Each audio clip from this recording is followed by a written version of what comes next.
For the BJP, winning Bihar is critical because it is the gateway to the Hindi heartland. Because after the Bihar elections later this year will be the UP elections next year.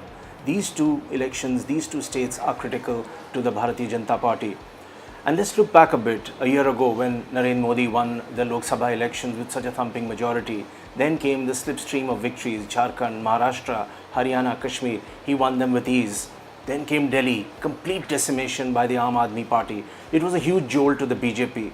Suddenly questions were being raised that why is it that the crowds have dwindled at Narendra Modi's rallies? Why is it that they are not so vocal any longer? Has Modi lost his touch? So a lot of the rival opposition parties were very quick to jump on that and hammer Modi. This Bihar election is going to be an acid test for Modi, and winning it is crucial and imperative for the BJP's prospects in the country. Bihar is going to be a very interesting experiment this time because aligned together for the first time ever are two people, Nitish Kumar and Lalu Prasad Yadav. Lalu Prasad Yadav, as we all know, is a very important Yadav leader in that belt. He ruled 15 years back to back in the state, winning those elections. His hold was broken in 1994 by none other than Nitish Kumar, a Kurmi leader who showed that the Yadav bastion can be breached. And after that, when that happened and Nitish Kumar took charge of Bihar, there were several cases which were filed against Lalu Prasad Yadav's family. Several cases were opened up and the Yadavs felt that they were under assault. But now for the first time, the Yadavs and Kurmis, caste-wise, who are known to be sworn enemies in the state, have come together under one plank, under a large brand of Janata Parivar. It is yet to be put in place, but the acid test is that can they win this election together? There are several contradictions within this alliance. The Yadavs cannot tolerate the Kurmis and vice versa, but these leaders are trying to cobble this alliance frantically together to show that the BJP must not win Bihar at any cost. The three dominant castes in Bihar, the Yadavs, Kurmis and Mahadalits, are now all set against each other. They have always traditionally been at loggerheads, particularly the Yadavs and the Kurmis. This time, the Yadavs and the Kurmis are being seemingly brought together under one plank by Nitish on one side, Lalu Prasad Yadav on the other side. But let us not forget a man called Jitan Ram Manjhi, who was till recently the Chief Minister of Bihar, made by Nitish Kumar as a face. I have met Jitan Ram Manjhi in Patna recently when he was the Chief Minister. Contrary to what the general opinion was, that he's not articulate or things like that, he seemed very, very clued in. He spoke very well and he was very aware of what was going on. Now, after he was sacked by Nitish Kumar, the large part of the Mahadalits are being taken away by Manjhi. He's formed his own party and he is now trying to align with the BJP. If that happens, it could be a very, very tough fight for the other two leaders there. So we have to watch out for these three, the Yadavs, the Kurmis and the Mahadalits. The Janata Parivar experiment compares very interestingly to two other famous experiments in the past, the Janata Party and the Janata Dal.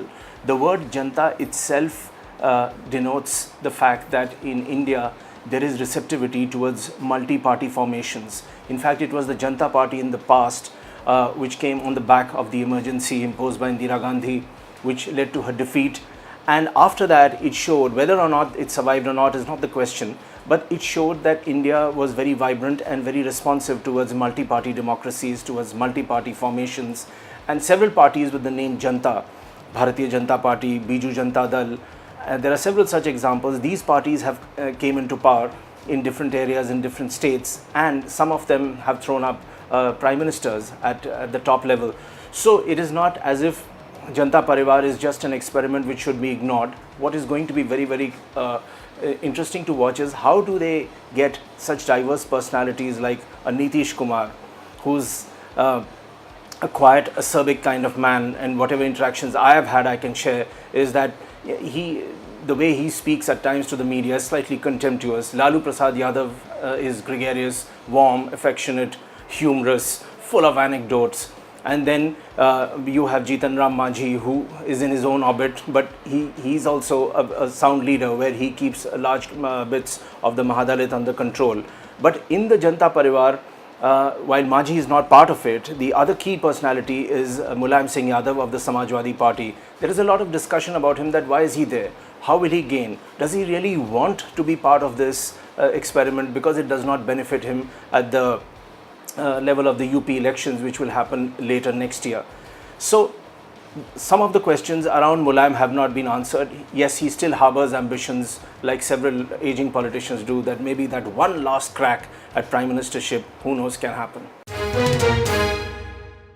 The Congress has limited ambitions in Bihar, and if one looks at the past results in the last Lok Sabha elections, Congress just had 2 seats, and in the last assembly elections it had 4 seats, which is hardly worth the name. But Nitish Kumar, as some reports are coming in from Bihar, indicates that Nitish is trying very hard to woo the Congress and the left parties to keep them on his side, just in case he falls short of a coalition majority.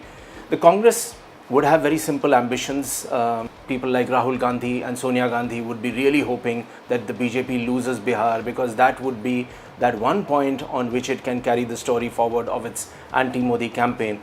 Already, senior Congress leaders like Ghulam Nabi Azad have said that where the Modi government is concerned, they held back because they followed the Indira Gandhi principle that if someone else has come into power, let them rule for a while. So that 1 year honeymoon period is over. Now it is time for a blistering attack. The Congress is pulling out all the stops, and we are seeing evidence of that. But the Bihar election, if the BJP loses, would give the Congress the perfect ammunition to make Modi's life miserable.